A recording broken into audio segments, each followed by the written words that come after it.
Hi, my name is Amy, and for my formative video, I will assess a patient's cognitive competency who is experiencing a mental health crisis.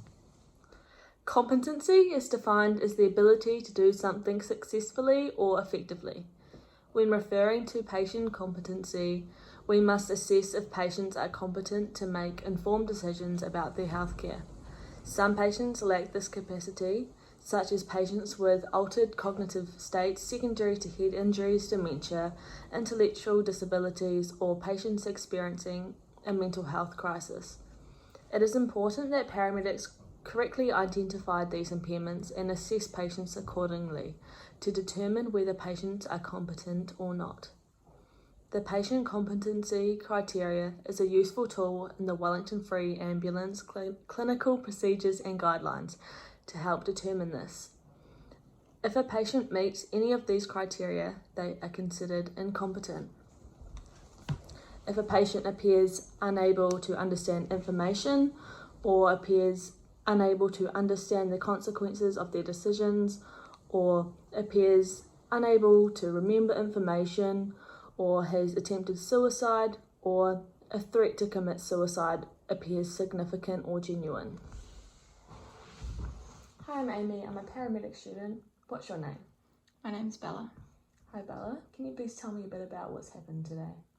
I had plans to end my life, but my partner has interrupted and called you. Okay. Sorry to hear that, Bella.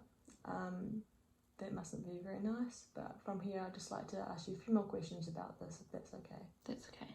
Have you attempted suicide before? Yeah, I have. Okay, how long ago was that? Just throughout my life. Are you suffering depression? Yeah, I've suffered clinical depression since the age of 15. Okay, are you getting help for this? I'm on regular antidepressants. Cool. Did you have a plan on what you were going to do tonight? Yeah, I have some pills. Okay, you haven't taken any, have you? No. Okay, cool. From here, I'd just like to ask you a few more questions to establish your GCS, if that's okay. That's okay. Do you know where you are? Yeah, I'm at my house. It's 24 Pottydoor Street. Awesome. Do you know what date it is? It's the 23rd of April 2020. Cool. And do you know who the Prime Minister is? Yes, Jacinda Ardern. Cool. Are you able to squeeze my fingers for me, please? Yep. Awesome. Cool. So the patient is able to obey commands, she is alert, and she is orientated to time and place. Therefore, she has a GCS of 15. Based on what you've told me today, I believe you need professional help. This means taking you through to Wellington Hospital for a thorough mental health assessment. I don't want that. I don't want any more help. I understand that, but our guidelines say that we must take you through to hospital.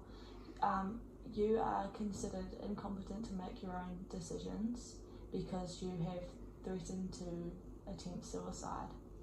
What happens if I don't want to and I don't come?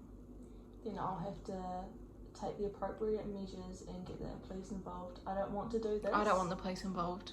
So will you come with me? Yes. Thank you.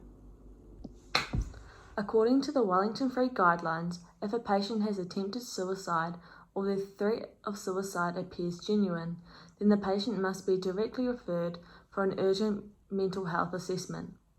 I believe Bella's suicide threat was genuine, as she had a clear action plan of how she was going to do it, has attempted suicide before, and is diagnosed with clinical depression.